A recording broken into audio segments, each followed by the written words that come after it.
ఇండియాలో more than 75% of the population ఏంటంటే protein deficient ఉన్నారు. సో ప్రోటీన్ అనగానే మనం అందరం ఏమనుకుంటారంటే, మోస్ట్ ఆఫ్ ది పీపుల్ ఏమనుకుంటారంటే, ప్రోటీన్ ఎవరైతే ఎక్సర్సైజ్ చేస్తున్నారో, ఎవరైతే జిమ్ చేస్తున్నారో వాళ్ళకి మాత్రమే ప్రోటీన్ అనేది అవసరం అనుకుంటారండి. అలా కాదు, ప్రోటీన్ ప్రతి ఒక్కరికి అవసరం ఉంది. నువ్వు జిమ్ చేసినా చేయకపోయినా సరే ప్రతి మనిషికి ప్రోటీన్ అనేది అవసరం. సో ప్రోటీన్ ఎందుకు అవసరం అంటే, మన బాడీలో కొన్ని సెల్స్ అనేవి రిపేర్ అవుతూ ఉంటాయి అన్నమాట. సో ఆ సెల్స్ అనేవి ప్రాపర్గా రిపేర్ అవ్వాలంటే మనకి ప్రోటీన్ అనేది అవసరం. సో ఎంజైమ్స్ కానీ, మీ గట్ సెల్స్ రిపేర్ అవ్వాలన్నా కానీ, ఇమ్యూన్ సెల్స్ ఫామ్ అవ్వాలన్నా కానీ, సో ప్రోటీన్ అనేది ఉండాలన్నమాట.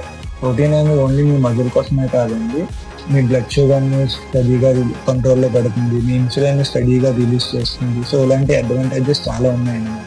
సో ఎప్పుడైతే మన బాడీకి మనం కావాల్సినంత ప్రోటీన్ ఇవ్వమో మనకు వచ్చే డిసడ్వాంటేజెస్, మీకు ఎనర్జీ అనేది లోగా ఉంటుంది, మీ డే మొత్తంలో కూడా రెస్ట్లెస్గా ఉంటారు, మీకు ప్రాపర్ స్లీప్ అనేది స్లీప్ డిస్టర్బ్ అవుతుంది, మీకు స్కిన్ అనేది డల్గా ఉంటుంది, హెయిర్ అనేది థిన్ అవుతుంది, మెటబాలిజం అనేది స్లో అవుతుంది, మీ హార్మోన్స్ అనేవి ఎఫెక్ట్ అవుతాయి. సో ఇలాంటి డిసడ్వాంటేజెస్ అన్నీ. సో ప్రోటీన్ ఎంత తీసుకోవాలి, ఎలా తీసుకోవాలి అనేది మీకు ఇప్పుడు ఈ క్యాలిక్యులేషన్స్ అవి అర్థం కావట్లేదా అంటే సింపుల్గా చెప్తాను చూడండి. ఇప్పుడు మీరు ఎంతైతే బాడీ, అట్లీస్ట్ మీ బాడీ వెయిట్ ఎంతైతే ఉందో అన్ని గ్రామ్స్ ప్రోటీన్ ఇంటేక్ చేయాలి. మీ బాడీ అనేది ప్రాపర్గా ఫంక్షన్ అవ్వాలి అంటే అట్లీస్ట్ మీరు ఎంతైతే వెయిట్ ఉన్నారో అన్ని గ్రామ్స్ ప్రోటీన్ అనేది మీరు తీసుకోవాలన్నమాట. ఫర్ ఎగ్జాంపుల్ మీరు 60 kgs వెయిట్ ఉన్నారు అనుకోండి, 60 grams ప్రోటీన్ అనేది 1 day తీసుకోవాలన్నమాట. సో 60 grams ప్రోటీన్ అన్నాం కదా అని చెప్పి 60 grams ప్రోటీన్ని ఒక్కసారి ఇంటేక్ చేయకూడదు. అంటే 60 grams ప్రోటీన్ని ఒక్క మీల్లోనే తీసుకోకూడదు అనమాట. సో అంత సోర్స్ ఆఫ్ ప్రోటీన్ని మన బాడీ ఎఫిషియెంట్గా డైజెస్ట్ అనేది చేసుకోలేదు అనమాట. సో అందుకనే ఇప్పుడు 60 kgs వెయిట్ మీరు ఉన్నారు, 60 grams ప్రోటీన్ అనేది మీరు తీసుకోవాలి. సో ఈ 60 grams ప్రోటీన్ని 3 parts కింద డివైడ్ చేయండి.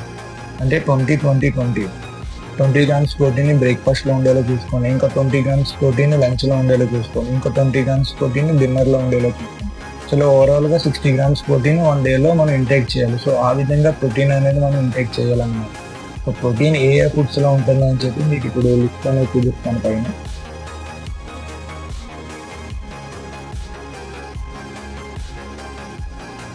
సో రేపటి నుంచి మీ మీల్లో అట్లీస్ట్ ప్రోటీన్ ఉండేలా ప్లాన్ చేసుకోండి.